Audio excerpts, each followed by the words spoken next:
Bom, galera, de volta para falar um pouco sobre transformações gasosas.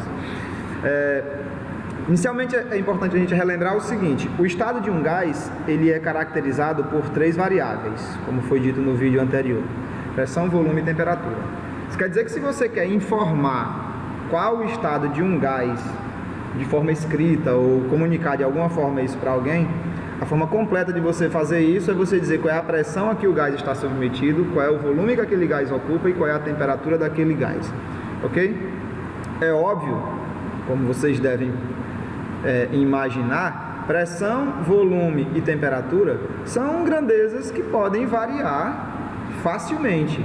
A pressão de um sistema, o volume de um sistema, a temperatura daquele sistema pode variar facilmente. Então imagine que você tem inicialmente um sistema gasoso, que dentro você tem um gás, e esse gás está a uma determinada pressão, ocupa um determinado volume, está a uma determinada temperatura. E por algum meio você faz com que essas variáveis mudem, sofram uma alteração, de modo que o gás agora tem uma pressão P2, um volume V2 e uma temperatura T2 diferentes do que tinha antes. Então você pode dizer que o seu sistema gasoso sofreu uma transformação.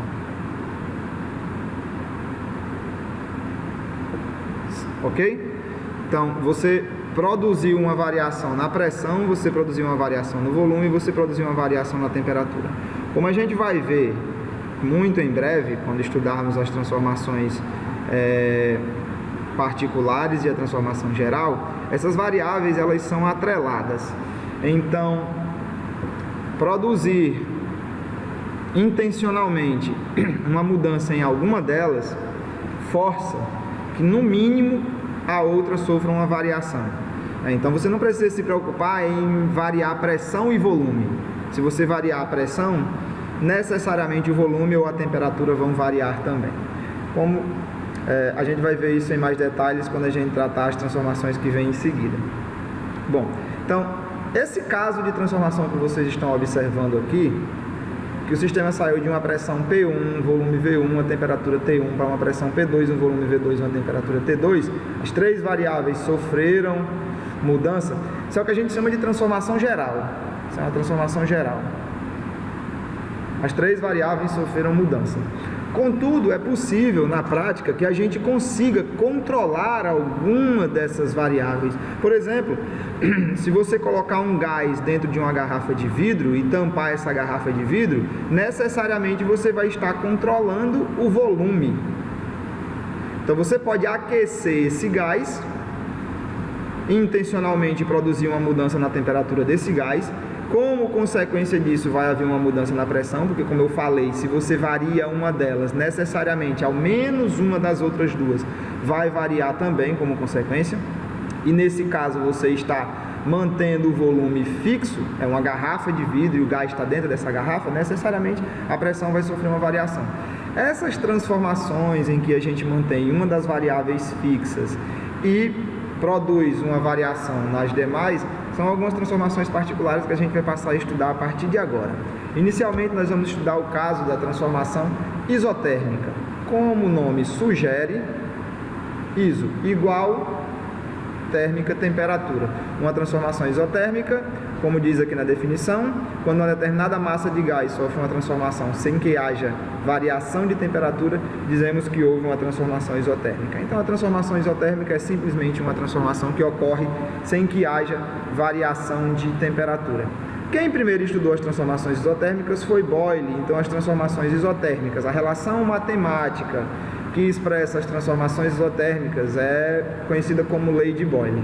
Então, basicamente, a transformação isotérmica é a seguinte: você tem aqui um sistema que está em um estado com pressão P1, volume V1 e temperatura T1, e você faz esse sistema sofrer uma transformação e passar então para um estado que tem pressão P2, volume V2 e temperatura T1.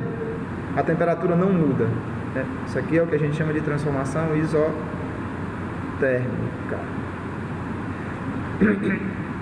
Obviamente, se a gente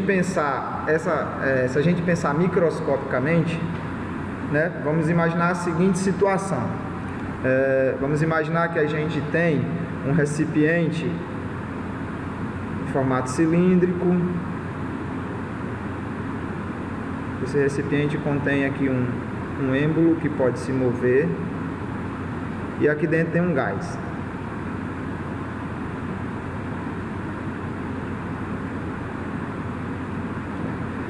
Imagine que isso aqui está em contato com a fonte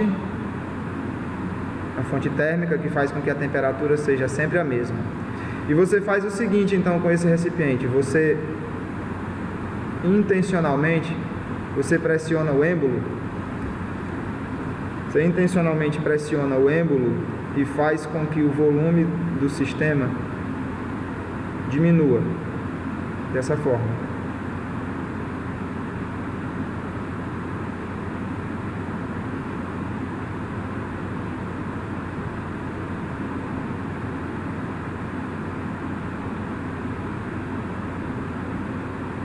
Pense um pouco microscopicamente, baseado no modelo de gás que a gente já tem conversado durante as aulas, que os gases são feitos de partículas que colidem, que a temperatura é uma característica do movimento dessas partículas, da velocidade que essas partículas se movimentam, e que a pressão tem a ver com as colisões que as partículas sofrem. Pense um pouco a partir desse modelo e tente imaginar o que vai acontecer com a pressão desse gás quando eu fizer o que eu fiz.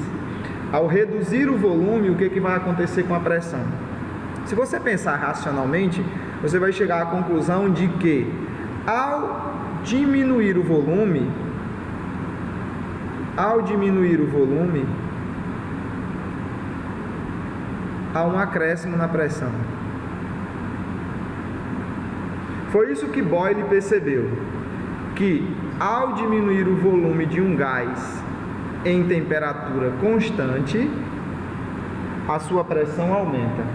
E Boyle não percebeu só isso. Boyle percebeu uma coisa mais interessante ainda. Ele percebeu que essa variação nas duas variáveis de estado era tal que, se eu fizesse o produto P vezes V durante toda a transformação, isso sempre seria constante. Ou seja, se esse gás aqui está a uma pressão P1 e a um volume V1, e esse aqui está a uma pressão P2 e um volume V2, então, de acordo com a lei de Boyle, a pressão do gás inicial vezes o volume do gás inicial é igual à pressão do gás final vezes o volume do gás final. Essa equação aqui, ou como queira, esta relação matemática aqui, é o que a gente conhece como lei de Boyle. O produto pressão vezes volume é uma constante. Um fato importante disso, que é usado frequentemente em problemas de física, é que o gráfico da pressão pelo volume, onde você plota todos os valores de pressão e volume durante uma transformação isotérmica, ele tem este formato. Essa curva, ela tem uma forma tal que ela nunca vai cruzar esse eixo. Ela vai fazer aqui um movimento aqui, onde ela nunca vai cruzar o eixo P, da mesma forma que ela nunca vai cruzar o eixo V. Essas curvas que tem esse formato aqui na termodinâmica, na física, elas são chamadas de isotermas. Então esse gráfico aqui essa isoterma representa uma transformação gasosa isotérmica, uma transformação que aconteceu com temperatura constante.